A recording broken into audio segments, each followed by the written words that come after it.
हम सबको? पर कैसे मां? उच्चेश्वरा, देवराज इंद्र का घोड़ा सृष्टि उन्हें उपहार में दिया था। उसकी पूंछ का रंग बदलना हमारे लिए कैसे संभव है मां? उच्चैश्रवा की पूंछ का एक एक बाल श्वेत है। यही चुनौती है ना? तो उपाय भी मेरे सामने है। मेरे 1 सहस्त्र काले नागपुत्र।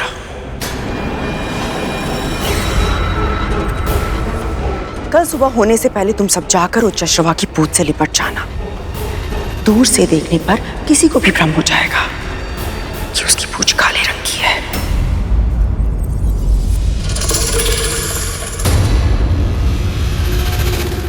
यदि छोटी मां को पता चल गया तो?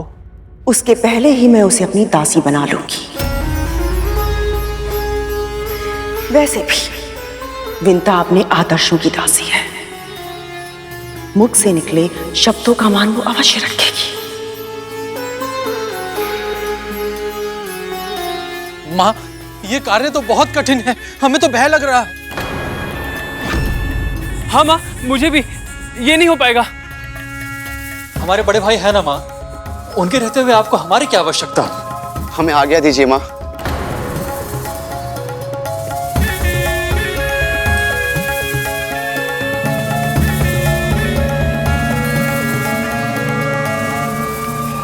मेरे आदेश की अवहेलना करने का दुस्साहस कैसे किया तुम सबने?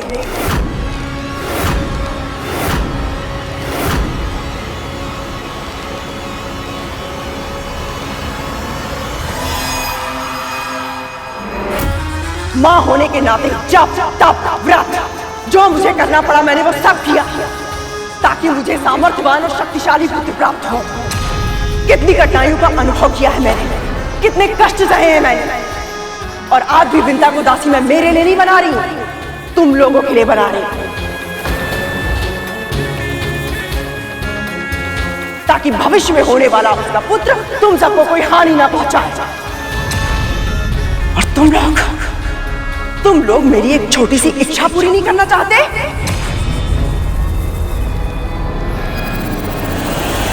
और तुम जैसे कृतज्ञ पुत्र होना अभिशाप है।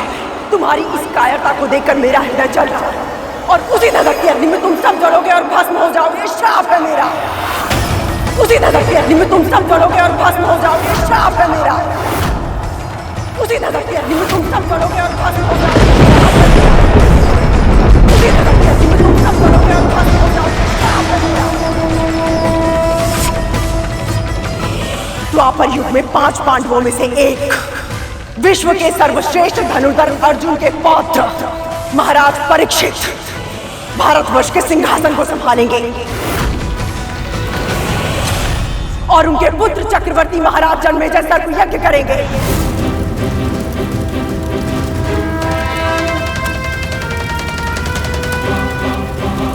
और उसी ज्वाला में चलकर तुम सब भस्म हो जाओगे।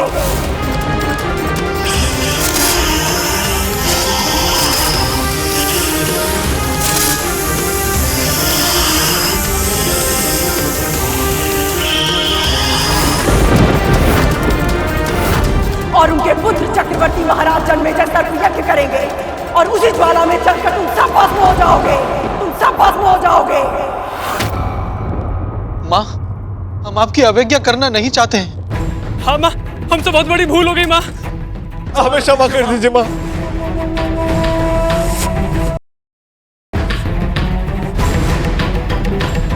शांत हो जाए मां, शांत हो जाए।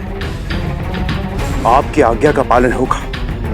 हम सब वही करेंगे जो आप चाहेंगे।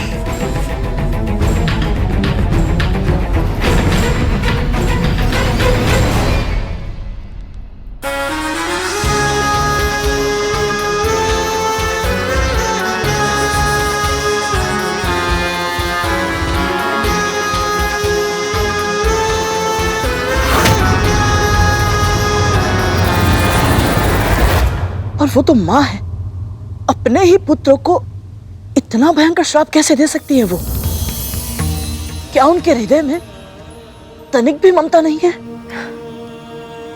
पुत्रों के लिए जब प्रेम अंधा हो जाता है तो विवेक साथ छोड़ देता है। फिर उस व्यक्ति को उचित अनुचित कुछ समझ में नहीं आता। कद्रू के साथ भी यही हुआ था। वो अपने पुत्रों से बहुत प्रेम करती थी। वो उनको सफलता के सबसे ऊंचे स्थान पर देखना चाहती थी और ये उसके जीवन की एकमात्र महत्वाकांक्षा बन गई थी। पर तुम्हारे जन्म के कारण गरुड़, उसे अपना स्वप्न टूटता हुआ दिखाई दिया और वो इतनी असुरक्षित हो गई कि अपने बच्चों का हित करने के प्रयास में अनजाने में उनका अहित कर बैठे। फिर क्या हुआ दीदी माँ?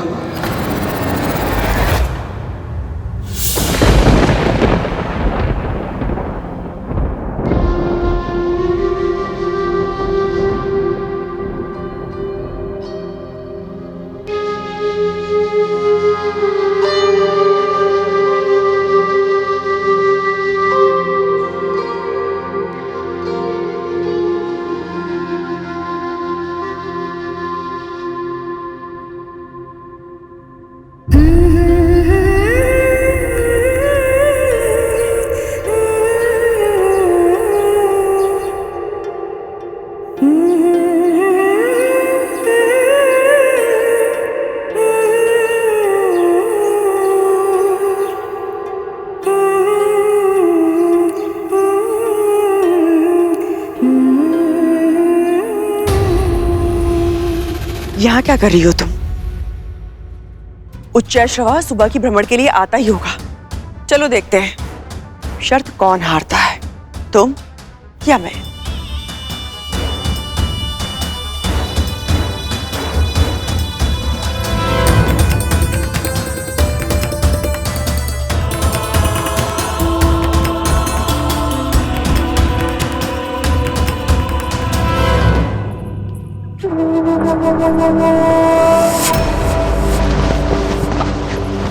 कैसी अभागी माँ है विंता।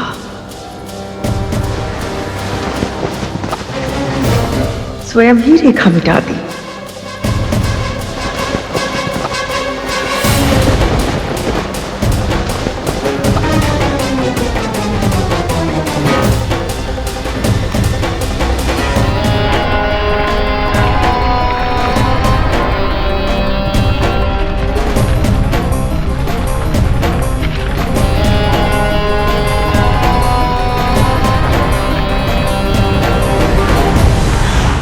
एक और दानव तुम पर आक्रमण करने के लिए आगे बढ़ रहे थे, वहां दूसरी ओर तुम पर आए संकट से अनजान तुम्हारी मां अपनी बहन के बिछाए हुए जाल में पूरी तरह से फंस रही थी।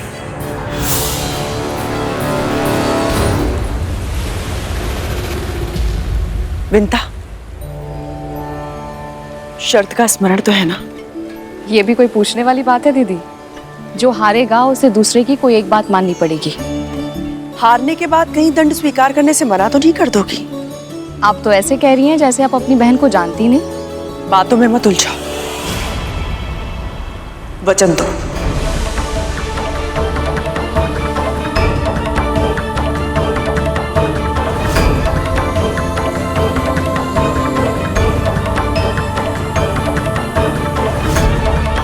वचन देती हूँ मैं आपको, यदि मैं शर्त हारी तो आप जो कहेंगी स्वीकार होगा मुझे।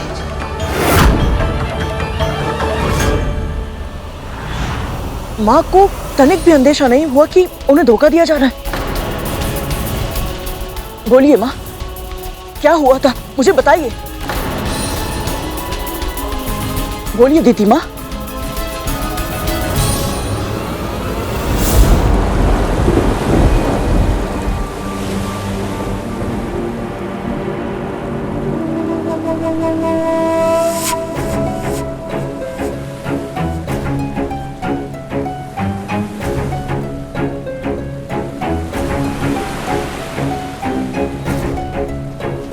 दीदी, न जाने क्यों मुझे अपने डिम की चिंता हो रही है। मैं उसे एक बार देख कर आती हूँ। विंता, कुछ ही पलों की बात है, उच्चैश्रवा आता ही होगा, फिर हम दोनों चलेंगे ना उसे देखने। और वैसे भी चिंता का कारण क्या है? तुम्हारी इच्छा के बिना डिम को छूना तो दूर, सुरक्षा घेरे के भीतर भी कोई नहीं जा सकता है ना?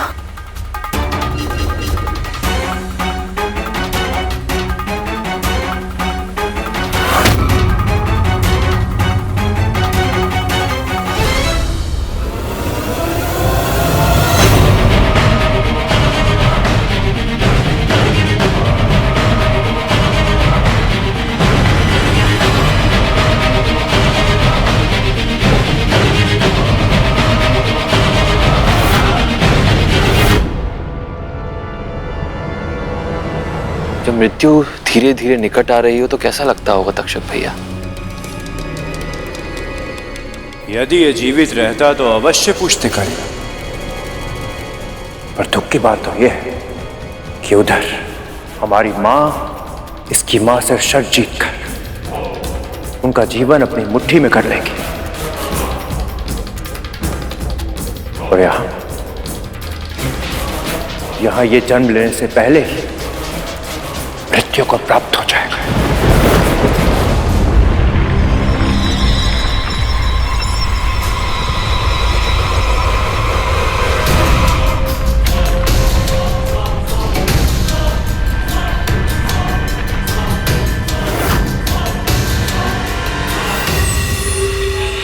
प्रतिशोध, भोजन, आनंद।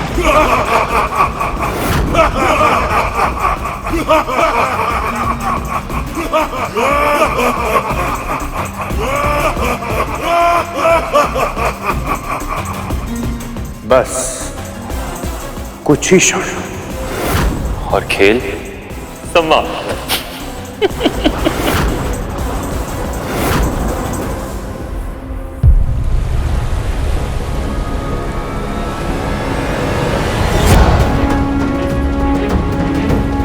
क्या हुआ? दीदी मेरा मन नहीं मान रहा है। मैं बस एक बार उसे देखा हूँ, मैं शीघ्र ही लौट आऊंगी। शर्त हारने की आशंका से भय लग रहा है और बहाना पुत्र का बना रही हो।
क्या हुआ?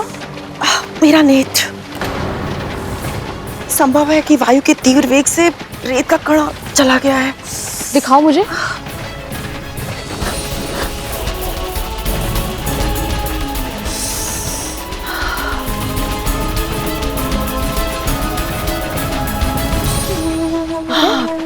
अब ठीक लग रहा है। देखो कहीं घोड़ा चला ना जाए।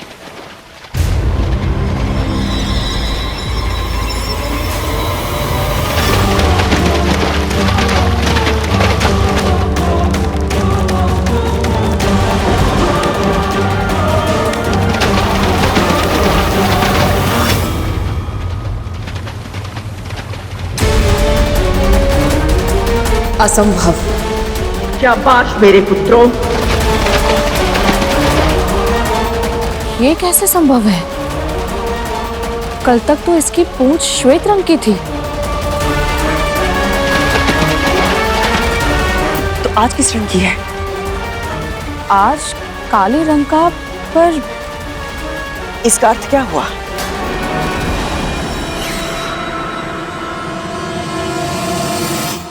आप जीत गई, मैं हार गई।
जा दासी, रुक जा दासी, रुक जा दासी, रुक जा दासी।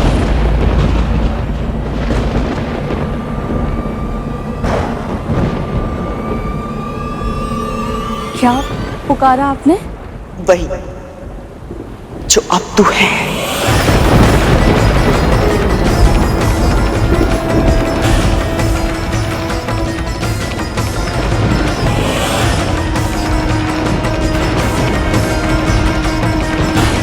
शर्त के अनुसार विजेता हारने वाले से कुछ भी मांग सकता है। तूने वचन दिया था मुझे, इसलिए अब तुझे मेरी दासी बनना पड़ेगा।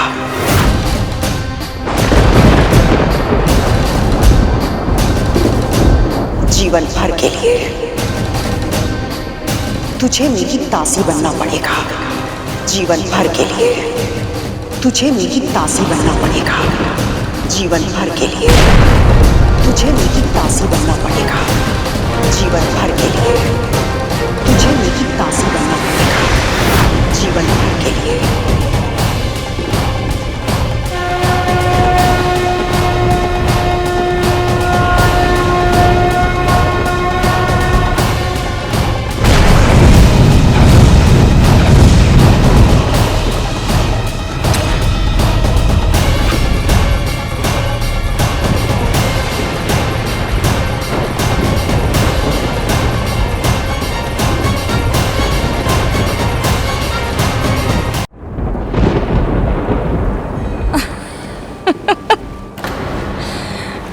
आपको विदूषक बनना पड़ा, इसलिए अब आप मेरे साथ परिहास कर रही हो।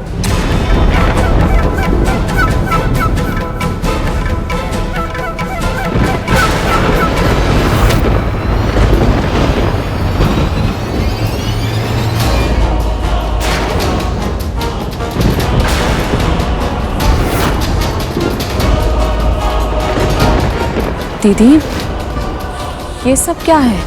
परिहास नहीं है, तेरी सच्चाई है।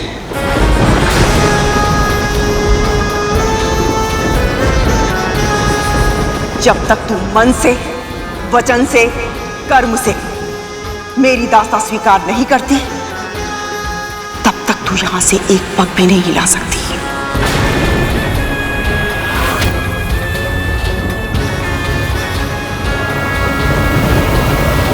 पर बहनों में शर्त केवल परिहास के लिए परिहास तेरे लिए होता होगा, मेरे लिए कभी ना समाप्त होने वाली पीड़ा का आभास था। बार बार अपमान का विष पीने की पीड़ा, बार बार स्वयं से अधिक चतुर, अधिक आदर्शवादी बहन से कम रह जाने की पीड़ा। ऋषि मुनि, देवता, यहां तक कि हमारे स्वामी भी तुझे सम्मान देते थे। मुझे क्या मिला? उपेक्षा, तिरस्कार, द्वितीय श्रेणी का व्यवहार।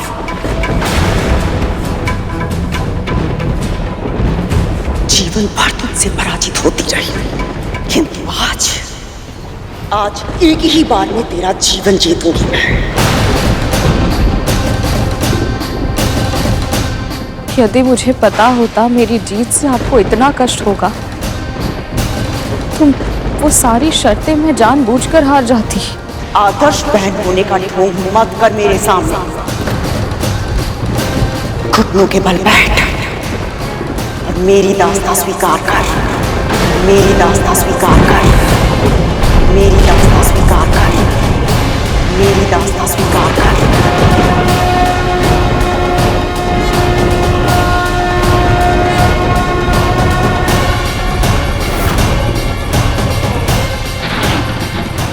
जिस प्रकार मैं अपनी विवशता का दास बन गया, उसी प्रकार आप भी अपनी बहन की दासी बनकर रहेंगी। ये श्राप है मेरा।